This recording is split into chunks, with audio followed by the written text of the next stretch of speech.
We have your weekend Apple news. Welcome back to the channel. So it's the weekend, and you know what we do on the weekends. What do? We go through the Apple news. I'm going to go through about 20 or 25 different Apple-related news stories, some tech sales.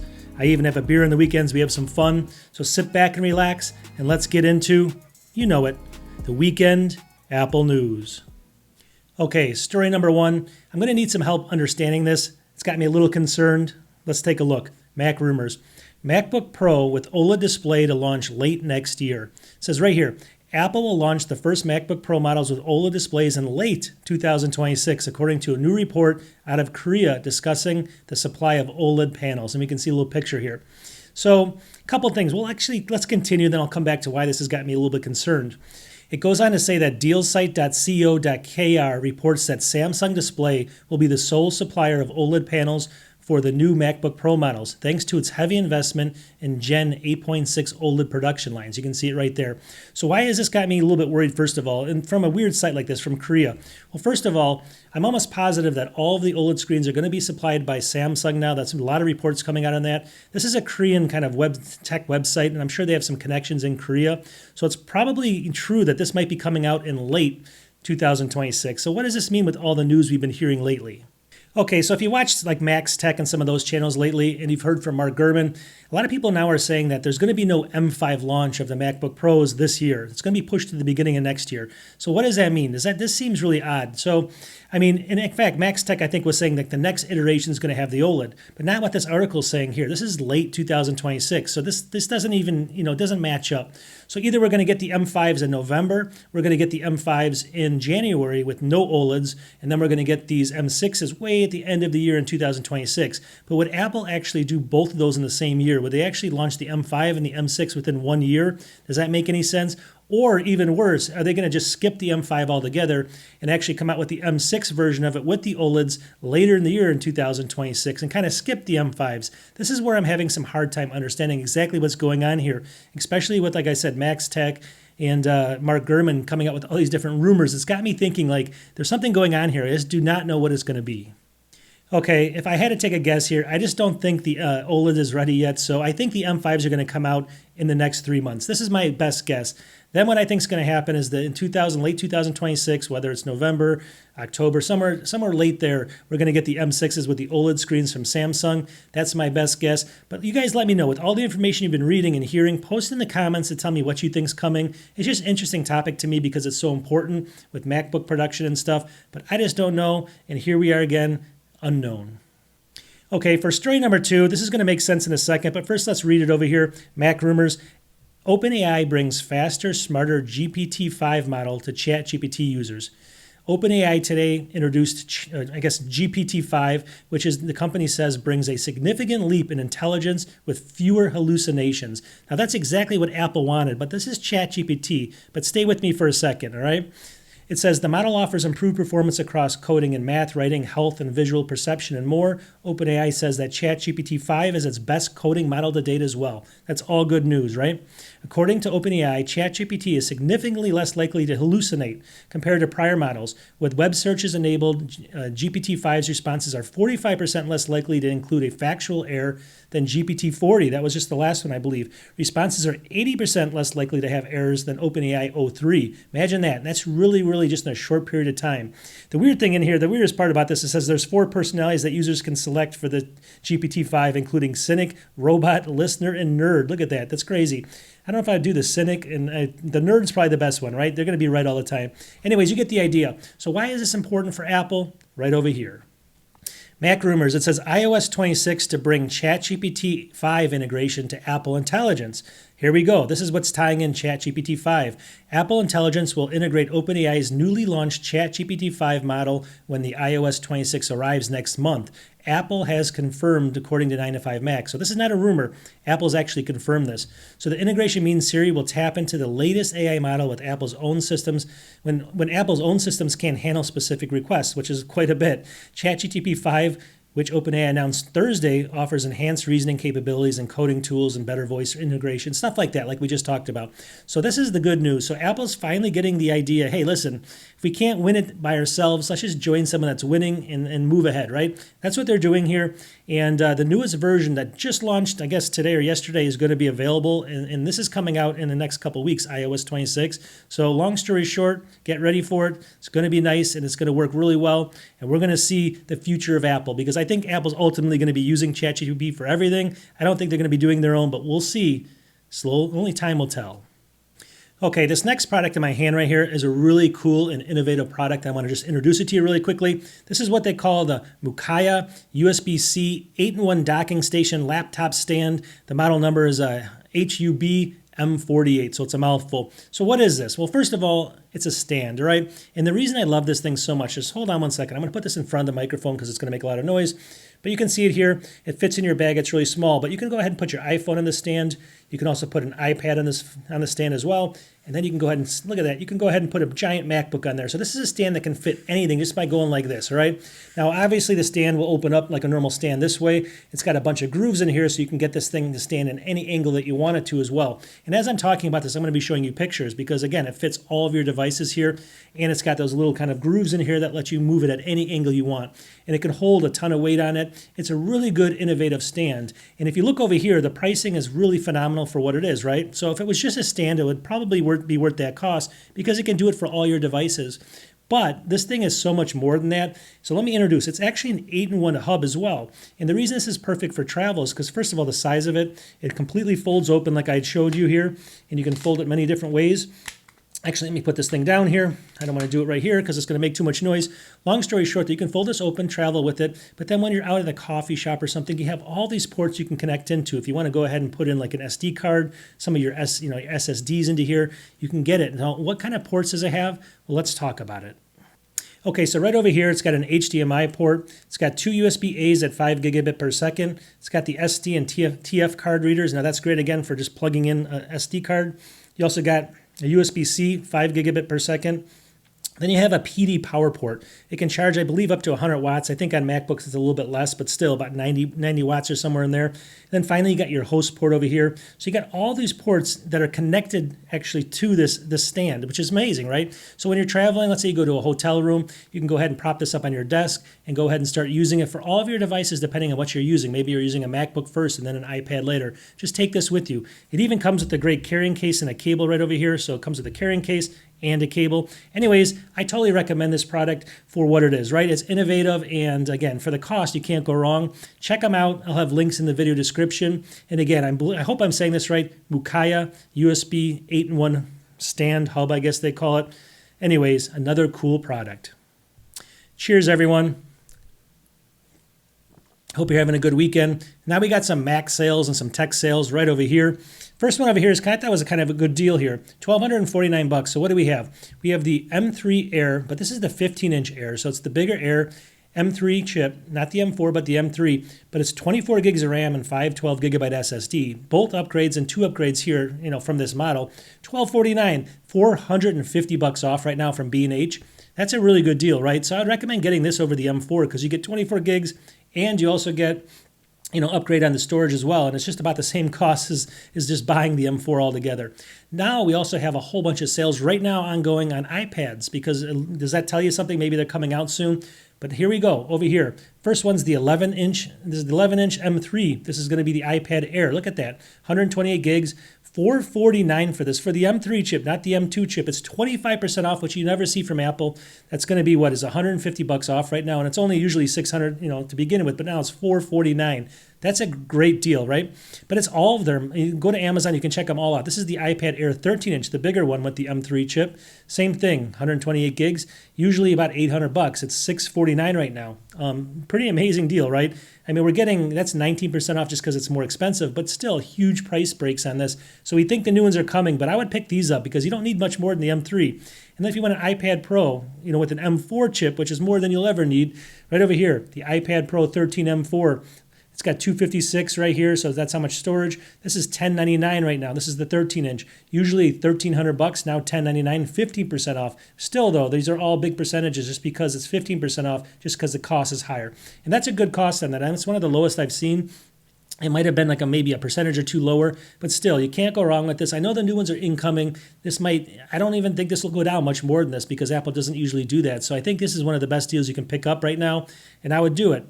And then finally, I want to give a shout out to Best Buy really quickly because they actually have an Apple shopping event. Take a look over here, Apple shopping event right here. Deals on Amazon are amazing Apple tech. So if you scroll down, they have everything, including obviously some of the MacBook Pros. They have the $799 MacBook Air. So if you have a Best Buy gift certificate or just, you have a local Best Buy, go and give them some love too, because I want to see them stick around. They give competition to everyone. So buy from local shops. $699. This is the M2 Air, super cheap there. But you can see everything's on sale, including all the iPads here as well, have the same cost basically as Amazon. And the list goes on and on. So check them out. I'll have a link to that in the description as well. But a whole bunch of deals this weekend. I think it's until Sunday. It says on Sunday for Best Buy. So head to your Best Buy and check out the Apple deals. Okay, the next two stories here are great for iOS 26 future users here. So if you have an iPhone, you're going to be loading iOS 26. Here you go. So right over here, 9 to 5 Mac, it says iOS 26 beta adds surprise Apple Maps feature that could prove very useful. So what is this surprise feature for iOS 26 and Apple Maps? Well, let's kind of scroll down here. It's really cool. It says Apple Maps gains AI-powered natural language search in iOS 26. So AI-powered natural language search, what does that mean? Well, if we look down here, it says use natural language for searches like find cafes with free Wi-Fi.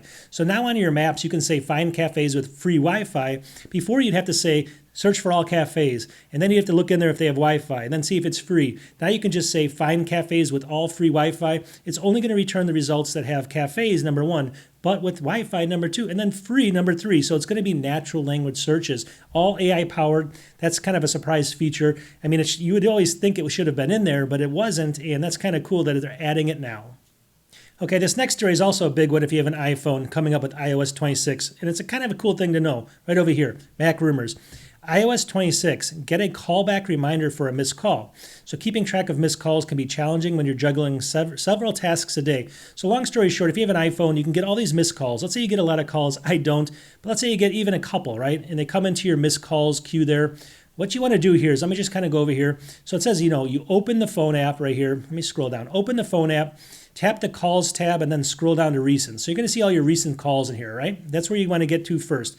Then it says swipe left across a missed call. So you find the missed call in here, you swipe left. See the arrow here? It's going to bring up this buttons here. And what you want to do is you want to click on the blue one that looks like a little clock there. And then you're going to get a little reminder over here. Remind me in 1 hour, remind me tonight, remind me tomorrow, or remind me later, which you can set a time to remind you. But it's going to go ahead and remind you. Let's say you want to call that person back tomorrow. Let's say it's late. You saw that and it's late at 9 o'clock at night. You want to do it tomorrow. You don't want to forget. You come in here, you hit the blue button, go down here to remind me tomorrow, hit that button, and then you're going to get a reminder tomorrow to call that person back. Now, again, this may not be used by everyone. It may not be used by all the time, but it's a cool feature to know if you have a call that came in and you just don't want to forget about calling that person back. Maybe it's in a couple weeks. Maybe it's a person for your car or something and you want to call them back on Tuesday. Go ahead and set it up in here. They'll remind you, and then there you go. Okay, so AirPods Pro 3, we think it's coming out within weeks. Believe it or not, within weeks. Over here, Mac rumors. AirPods Pro 3 could be just weeks away. Here's what we know so far. Now, the important thing to know here is we've talked about all this stuff before, but as we get closer, especially weeks, the rumors are usually pretty good here. So what do we think's coming on this, right? 2025 AirPods Pro, what the rumors say. First thing is going to be design and case tweaks, all right? We already know that. It's going to be a little bit slightly different design, and the case might look a little bit different with some additional features. Don't worry about that. We don't know exactly what that's going to be. The second thing also, audio processor and ANC upgrades. We know there's going to have a new audio processor in there, the newest and greatest, and some other upgrades with being able to listen on or remove sounds and stuff like that. So the newest technology, again, those are not what we're talking about. We know that they'll always come with each iteration. Those are not the kind of the surprises. What are health sensors, heart rate monitoring? According to Bloomberg's Mark Gurman, Apple's developing in-ear heart rate tracking for AirPods Pro 3. So think about that, in-ear heart rate tracking. So if you want to know your heart rate, you don't have your watch on, maybe you don't have the phone on you, you can go ahead, and now it's going to be in through your ears supposedly. This is what they think's coming for sure. That's kind of interesting, right? That's going to be kind of a bigger change than you'd expect. The next thing is also another big one, in-ear temperature detection. Apple is also researching ear canal temperature sensing, which if it ships could offer faster, more reliable body temperature readings than the skin temperature estimates produced by Apple Watch. So it's going to actually be closer to your head. It's going to be more accurate than that. And again, they're going to incorporate this to everything for this kind of fitness that they're kind of striving for. So that's actually all a good thing. Then over here, what does it have? It says on-device live translation. So again, one rumor, this is coming where you can actually talk to someone of a different language. It's going to do in-ear real-time translation to you, so you don't even have like a really long wait. It's coming in real time. That's going to be really key there if that comes out. And then finally, it says iOS 26 feature updates, which basically means the software side of it, right? And we already talked about that quite a bit. So it's really going to be these kind of health sensors, new audio sensors and stuff like that, and also a new design maybe in a case tweak. So if you like any of that stuff, you may want to wait. I think if you can pick up the other ones on a deal, most people probably won't notice that much of a difference, unless you need that kind of temperature sensor. But, again, look for the deals. That's what I always say with Apple, just look for the deals. Once again, I hope you guys are having a great weekend. It's like 95 degrees in Chicago, which is never fun, right? All right, this next story over here is just kind of an update on something. So Apple Insider says iPhone 17 launch date may have been leaked by a German wireless carrier. See that right there? So a new report citing internal cell phone carrier sources say that Apple has unveiled the iPhone 17 family on a date that's been previously rumored to host the event. So supposedly this company leaked the event, and so when is the iPhone 17 coming out? We're about 95% sure this date is right. So if you want to plan around it, we'll go down here. It says, according to German site iPhone Ticker, cell phone carriers in that country have been told that the event will be on Tuesday, September 9th. Really high likely, September 9th. See that right there? So anyways, save the date. If you're going to buy that phone and you want to see the little event that comes out, they'll probably do an event on the iPhone for sure, September 9th. Okay, so the Apple Watch Ultra 3, it's coming out soon, and I think we've narrowed down to exactly when it's coming out over here for Mac Rumors. Apple Watch 3 launching this September. What to expect? So we know it's going to be September. It says a handful of new features and changes have been rumored on the device. Again, we're closer to the launch date, so these should actually be fairly accurate. So for all it's worth, all right? So we have a slightly larger display, and we'll get into that in a second. We have satellite connectivity, which obviously even the 10 version has right now, so that's not a big upgrade. 5G support, again, most people won't be using that. Likely a wide-angled OLED display. This means a brighter when viewed at an angle. This could be the biggest thing here because obviously you will look at your watch like this. You don't look it straight on. So this could be the biggest one here, a brighter at an angle face on the watch. That's actually pretty cool. The S10 chip for faster performance, obviously that's okay. And then finally, blood pressure monitoring has been rumored, but it might not be ready. That would be the big key right here. If they could tackle the blood pressure, that would be a major selling point, I think, absolutely for sure. But you can see there, so it says a slightly larger display, right? So what does it actually mean? So let's talk about, how much bigger. Is it even going to matter? It won't, because I'll show you, but it's going to be that angle that matters most. But what about the size? It says Apple Insider, Apple Watch Ultra 3 may get a very slightly larger display. Remember how they said a very slightly larger display. What does that mean? A leaked detail in iOS 26 beta indicates that the Apple Watch 3 Ultra could have an almost basically, this is indistinguishable, basically larger display than the Apple Ultra Watch 2. So it's not going to be much of a change at all. Let's just kind of scroll down to where they actually tell you what the difference is. So the image has so this is basically going to be the new one. The new one has a resolution of 422 by 514 pixels, all right?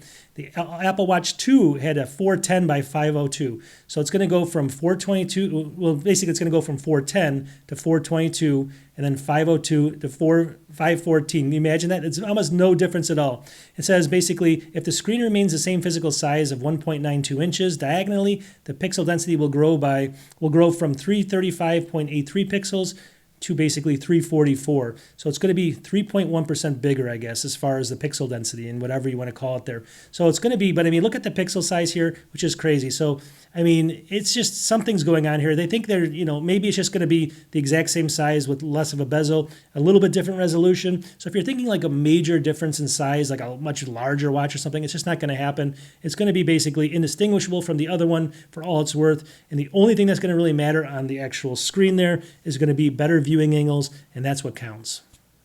Okay, this next one's actually really cool for a lot of people that like to run kind of local AI models on their actual computer. Well, here we go with Apple right over here, Apple Insider. It says run ChatGPT style AI on your Mac with OpenAI's new offline tools. That's the key, they're offline, all right? So we're going to kind of scroll down so we can read some of this stuff, but that's actually the key. There's going to be a couple models here that are actually very interesting. One of the two new open weight models from OpenAI can bring ChatGPT-like reasoning to your Mac with no subscription needed. So it says OpenAI launched two new large language models with a publicly available weights. It's basically called GPT OSS 20B and then GPT OSS 120B. These are the first open weight models that the company has since GPT-2 in 2019. So we're actually getting an updated model here with this. Now, it says both are released under the Apache 2.0 license, which allows for free commercial use and modification. So we get all that stuff. So what's the difference in the models? So one is basically, the first one with the 20 after it is a 20 billion parameter model. And that they said they can actually run on your Mac up if you only have 16 gigs of RAM. So 16 gigs or higher. They say 24 is like optimal and higher, but 16 it'll actually work okay on. So that model actually works really good. The other model, which has got the 120 after, it's called the GPT OSS 120B, 120 billion parameters. Let me actually see if I can find it in here. You need a lot of RAM. It says OpenAI recommends 60 to 80 gigabytes of memory for the 120 billion parameter model. So if you're running that locally, you need 60 to 80 gigabytes of RAM. But the other one, which is actually, they say, is going to be very, very good. It's going to be, if you want to get into this, download that one. I'll have links to this and stuff, or just check out Apple Insider. But they're going to basically be there. You can download them, and you can run everything local with only 16 gigs of RAM. And then report back how good does it run. Tell me what RAM you have, and we're going to kind of piece this together ourselves, and we'll maybe do another video on it. Okay, next we got a couple more Macs for sale, right? So what do we got here? I think they're pretty good. Right over here from Amazon. This is going to be the M4 chip. So it's a MacBook Pro with the M4 chip, 14-inch. This has got 16 gigs of RAM and a 1 terabyte SSD. So obviously it's a pretty big storage upgrade for $14.99 right here. So usually $17.99, now it's $14.99, so $300 off on that. And you can see that. Now, it's only the M4 chip standard, but you do get the 1 terabyte storage if you're looking for a storage upgrade. So that's a really good price there. I thought that was pretty good. Now, if you're more of a power user, I think we got a good deal here. This is going to be the M4 Max MAX chip. So that's the Max chip, pretty crazy. 14-core CPU, 32-core GPU, 16-inch here. We got that. 36 gigs of RAM, 1 terabyte SSD, also big upgrades. $3,079. So is that a good deal? Well, yeah, it's $400. I think it was usually $3,500, so it's like $419 off or something like that, somewhere in that range. But 12% off, but still, that's over $400 off that deal. So if you're looking for if that's the one you were going to pull the trigger on, or you want a higher, you want the Max version, you might as well save the $400 and pick this up right now. It's $3,079 on Amazon, and I'll have a link to it. Okay, believe it or not, this next one, I always get in some arguments with people about tariffs. A lot of people are saying tariffs are going to raise costs, but so far the cost of everything's been going down, right? Straight down, not up. That's one thing. iPhones is the next thing. People say they're going to get way more expensive, double the cost. Well, I don't think they are. Right over here, Mac Rumors. It says Apple won't be impacted by India tariff increase. So we know all the iPhones are now being made, or at least shipped. They're coming out of India pretty much. Apple's been doing this for a while. It says basically, and now he's increasing the tariffs up to 50% because of this whole Russian war, the whole thing, right? But currently Apple was, they had a 25% tariff, and then it went to 50%. Let's go down here, though. It's kind of interesting because it looks like they're not going to be affected any bit, and not even in the least right here. So it says semiconductors and derivative products like iPhones are already exempt from the existing 25% tariffs that are in place, according to CNBC. So an executive order basically doubles this, all right, which you know. But Apple is already unaffected by the 25% tariffs, and it says it will not be at all, affected by the new one as well, because it falls under this kind of, since they're starting to move some stuff into the United States, lately they've been doing a whole bunch, like up to 600 billion of stuff in the United States. They're getting exempt from it, so they don't have to pay any of this stuff, and it's been proven here. So overall, it even says that even TSMC, I've been reading on here, since they're moving some plants to Arizona, they're not having to pay the tariffs either. That's not India, obviously, but that's the tariffs that are coming from Taiwan. So long story short, I don't think a lot of these products from Apple, at least from Apple, are going to be affected as much, obviously, than people think. Now, this could go up a little bit in cost on the iPhones, and we're going to get into that in a couple seconds here. But overall, it's not going to be because of tariffs. It's going to be because of feature set, not because of tariffs, but because of new features. Okay, like we just mentioned, so the iPhone might be going up $50.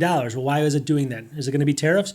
Over here, Mac Rumors says, will iPhone 17 Pro start at 256 gigabyte storage? The iPhone 17 Pro would start with 256 gigs of storage as part of a $50 price increase across the lineup this year. This is what just basically a leaker said, so we got to take this obviously as a rumor. In a new post, a leaker known as Instant Digital, he basically said September 9th with a $50 price hike across the board on all of them, but he says that basically the 128 gig models are going to be kind of going away, and it's going to go up to 256 gigs of storage. He's thinking this might be the reason for the $50 increase. Now, I don't particularly like that Apple would make you do that and then just charge you the $50 if that's what they're doing. But at the end of the day, $50 for storage from Apple is not a bad deal either. So I'm kind of torn there. But overall, let's see what happens because it's a rumor. I just wanted to report on it. But I think that's what's going to happen. So if there is a little bit of an increase on price, I think it's going to come with some features like that, like storage, or we already know that it's going to go up in RAM as well, but I think it's going to be the storage, but we'll have to see. Okay, so in the world, every year, there's only about 5 or 6 different news stories that rivet the entire world. They're so important that everyone comes together, and I think we have one here. No. Here we go. Macintosh HD gets new look in its latest macOS Tahoe beta. So Apple has been updating some classic Mac icons during the macOS Tahoe beta, upsetting some longtime Mac users who prefer the original look. So here you go. If you have that little drive, like your little hard drive here icon, it's on your desktop on your macOS. You're going to go over here. It's going to look like this now. And this is what's coming out on the Tahoe beta. They completely changed it. Now, the funny thing here is Apple changed this to a couple other things. And some people complained and they actually changed it back. We'll see if it happens with this. They're trying to innovate here, trying to get a little bit newer, but people are so used to the old ones, it causes a big stir. So I guess I had to break this because it's so important out there in the world of news. You know I'm kidding, right? Anyways, sometimes people want to know. Okay, I have another conspiracy theory here. I got 2 of them in this episode, so you got to hear me out. All right. Most of these, robberies and everything that's happening in the world with electronics and stuff, it's all they're all inside jobs, all right? And here's another great example of this, but it's just kind of a funny story, and although it's sad at the same time. But tell me, if who in the world, how would this ever happen? And hopefully the government or whoever, the police can catch this guy, because if they can't, I could do it for them, all right? Here we go. Apple Insider. It says 15 million truckload of Apple and AMD products stolen in Nevada. All right. And there were iPads and some AMD stuff worth a total of $15 million in a truck bed or whatever you want to call it, that travels across the country. They put that much money into one truck. That's the first mistake. All right. All right. So it says down here, a Siva's logistics trailer was parked and left unattended in an unsecured lot, which led to the theft of the trailer and basically alleged $15 million in Apple and AMD merchandise.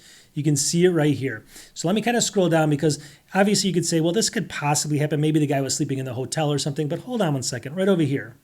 It says right here, the tipster shared that the Siva Logistics trailer had been dispatched from Sacramento, California to Sierra Air Freight Express in Reno, Nevada. The trailer was left basically in a lot after hours where there were no guards or fencing detached from the trailer. So they detached it from the trailer. The suspect that stole the trailer drove a tractor into the lot, hooked up the trailer, and drove it off. $15 million. So here we go. We know who did it, right? Someone on the inside did it. Either the truck driver's in on it because he did all of these different steps. I mean, how hard is it to catch these people? It's just interesting that this stuff continues to happen and people continue to think they can get away with it. I mean, who in the right mind would do that with $15 million of merchandise and then leave it unattended with no cameras around? You know how hard that is. They said there was no cameras in the area either. So hopefully this one gets solved, but it's just kind of one of those things where it's my theory where all these companies are working together, and maybe not Apple, obviously, but some of the big companies here are doing this on purpose where they're maybe leaving that stuff out there, someone steals it, and then they basically get a kickback on it. And I'm telling you, that's how the world goes around. Okay, this next one might be a little concerning if you like the way your Apple camera works right now. Hold on, right here, Mac Rumors. Apple to switch to advanced US-made iPhone camera sensors. Apple will partner with Samsung to produce next-generation image sensor chips for upcoming iPhone models in the facility in Texas, marking a major departure from its exclusive reliance on Sony. So they're going to be changing from Sony sensors to Samsung sensors here. And it's kind of, like I said, if you love, the Sony's done such a good job with them. It says here, Apple's also working with Samsung on its fab in Austin, Texas to launch an innovative new technology for making chips as well, which has never been used before anywhere in the world. By bringing this technology to the U.S., this facility will supply chips that optimize power and performance with Apple products. So Apple's not only working with them on, what did we talk about, the MacBook Pro screens earlier, also obviously these new chips here as well, and then finally the sensors for the camera. But the biggest thing that I have for the concern here is, isn't Samsung with the Galaxy phone their direct competition? So what happens if there's like a little glitch in one of those things on all of the iPhones, or if there's a little glitch on all of the MacBooks, more of the iPhones, because Samsung they have the Galaxy line, which is the direct competition. Would you want that company really kind of leading the way here? I mean, that's obviously the question we have to ask. Now, maybe there's so much money in this that Samsung won't do a bad job. Obviously, they'll make sure it's perfect because they're making so much money. But just, I don't know. I think diversifying with Sony and stuff's a better idea. You guys tell me in the comments. Okay, for this next one, I'm always thinking, like, didn't this already exist? But then you find out it didn't. It kind of makes you scratch your head. Over here, CarPlay in iOS 26 has a new improved solution for phone calls. So here we go. This is iOS 26, CarPlay here. So what's this new solution that we never had before, which you'd always think was there originally? Well, it wasn't. So all they're saying is, like, when someone makes a call to you, there's going to be a little bubble down here. They call it a miniaturized bubble. And you can actually hang up the phone or actually take the call. Before, it would fill up the whole screen. And if you had your navigation on, it would block your navigation. So let's say you're trying to get off on somewhere and all of a sudden the call comes in. You're scrambling to figure out what's going on. You hit all the buttons and hang up on the person. Well, now you can take your time, look at the exit, click the button, and get off. So that was a little change that I never realized wasn't there, but it's kind of interesting that it's coming. This little thing down here, instead of being the whole screen there, pretty cool. Okay, so we know Apple's a little bit behind in Apple Intelligence, and we've talked about them losing key people lately over the last couple of weeks, but there's something even more concerning here. Mac Rumors says Apple's real AI crisis isn't Siri, but the talent it's losing to its rivals. And we know that a lot of them are going to Meta for a lot of money. Apple has hemorrhaged around a dozen artificial intelligence staff, all right? So why is this different than before? I mean, it just said a dozen. I talked about this before. I thought there was 4 of them, and they were getting, moved away. There's a dozen of them. Here's some key departures from Apple's AI team. Look at all these people here. So I only talked about 4 of these. Now there's all these people going. It says basically several individuals have left, were contributors to the research papers of AI models that Apple released. Apple's core foundation models team is made up of only 50 to 60 people, and they've lost 12 of them. Think about that for a second. That's pretty crazy if you actually start thinking about it. And then even more crazy, take a look at this. It says there are only about 1,000, maybe 2,000 people in the world that have real foundational model experience on what it takes to develop and deploy foundational models. So there's only 1,000 people they think that can actually do this in the entire world throughout all the companies in the world. Apple has, 50 or 60, and they lost 10 of them. So that's a big deal, I guess. No, I still don't think they're worth $200 million, but still, only 1,000 people that can do this in the world. Think about that for a second. And then they're losing, 20% of their workforce here. That's why they're behind. They got to just buy somebody. Like we always say, competition's the best thing for Apple no matter what. When they came up with the Snapdragon chips, we got more RAM. All this stuff's happening. But here's another one that's going to be good news. Mac Rumors. Apple's still developing its Cellular MacBook with Microsoft ships Surface 5G. Recent reports have suggested that Apple is actively considering bringing the cellular connectivity to the Mac lineup as early as next year, but rival Microsoft isn't waiting around. So this is the new, what they call the 5G-enabled Surface laptop that's coming out this month. You can see it here. So this is going to have a, you can actually put in a cell card, get cell connectivity, and that's going to be on the Surface right now. So just in perfect timing, Apple's kind of like always dabbling. Should we do it? Should we do it? They're going to do it now. I guarantee it next year. You mark my words. Because of this, they have to do it. That's always good competition. Okay, a lot of people keep asking me, is the Apple TV coming out this year? Well, we got another rumor that it is right over here. It says, a new Apple TV still launching this year. Apple is still on track to release the new Apple TV model later this year, according to reliable source speaking to Mac Rumors. Whoever that source is, we do not know. But it says the new model is expected to feature a newer chip, support for Wi-Fi 7, and an Apple-designed Bluetooth and Apple Wi-Fi chip for the first time, allowing Apple smart home devices to work better together and synchronize data faster. It's also going to be cheaper, they say, about 10 or 20 bucks cheaper, which is huge. So I think this is going to be, again, September, October, November timeframe. We don't know exactly when. I don't think it'll come out with the iPhones, but long story short, it's going to come out for sure. We have good information on it. So just wait a few more months if you're waiting for it, and you'll have it. Okay, this next story is going to be Apple patents. We talk about this from time to time. There's, the Vision Pro. Let's talk about that, right? The Vision Pro can kind of read your hands now. Obviously, it can kind of look at your eyes and stuff like that, but they're going to be adding a new thing to it based off this, patent here. It's not going to be right away, but I think it's going to be in the near future. Apple Insider, it says future Apple Vision Pro could take commands just by reading your lips. So basically it'll be on your head, it'll have cameras pointing down. Somehow it's going to be able to read your lips. So you'll be able to tell it, instead of hand gestures, if you want to be like this, maybe you're somewhere you don't want to be doing that, like at a coffee shop, you can just kind of mouth something. You'll still look crazy, right? People will think you're crazy, but you can still do that, and it's going to be able to read your lips. I think it's more for people that maybe lost motion in their hands. I think that's what it's for. It's all good, right? But at the end of the day, we want this thing going down in cost. We don't want it going up in cost. So if this raises the cost, it's no good. But again, if it's going to be like a very specialized thing for people that need it, that's good. But if it's going to be for the masses, We don't need all this crap. Just get the cost down. Okay, if you like cheap stuff, that's okay. I like it too, all right? But streaming services keep getting more expensive. Roku said we're going to get one that's bottom, super, super cheap for people that are cheap, and a lot of people are going to use it. Is that going to be true? Well, we'll find out over here. Apple Insider. Roku's new Howdy, that's funny, streaming service offers ad-free streaming for $2.99. Look at the little Howdy. I like the little icon here. It's just red with yellow lettering. Not even like a logo or something. It's kind of funny. All right, so what are we going to get here? Let me just see down here. It says Howdy offers ad-free streaming with unlimited access to nearly 10,000 hours of content. I don't know if that's a lot or not. The catalog includes titles from Lionsgate, Warner Brothers Discovery, FilmRise, and select Roku originals. That'll actually be good if they start producing their own content. Maybe we'll get some good shows there.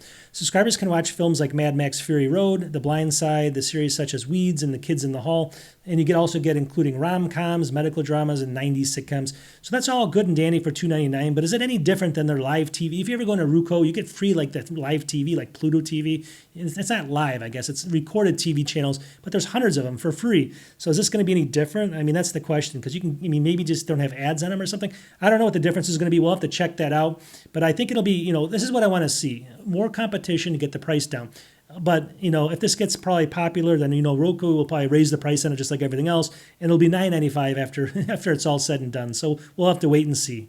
Okay, so we're going to wrap up this episode. I hope, again, you guys are all having a great weekend. And join me every weekend for the Apple news like this, or Apple Weekend News. I'm not affiliated with Apple. I'm just, news about Apple, I guess is the best way to say it. And then I do more kind of serious videos during the week. I'll do reviews of products and tech and various things like that, and just talk about other things in general. So if you like that kind of stuff, content, but I'm mostly a Mac and Apple channel for sure, subscribe if you can. Help me grow. We will talk to you in the next one. I'll see you in a couple days. Peace.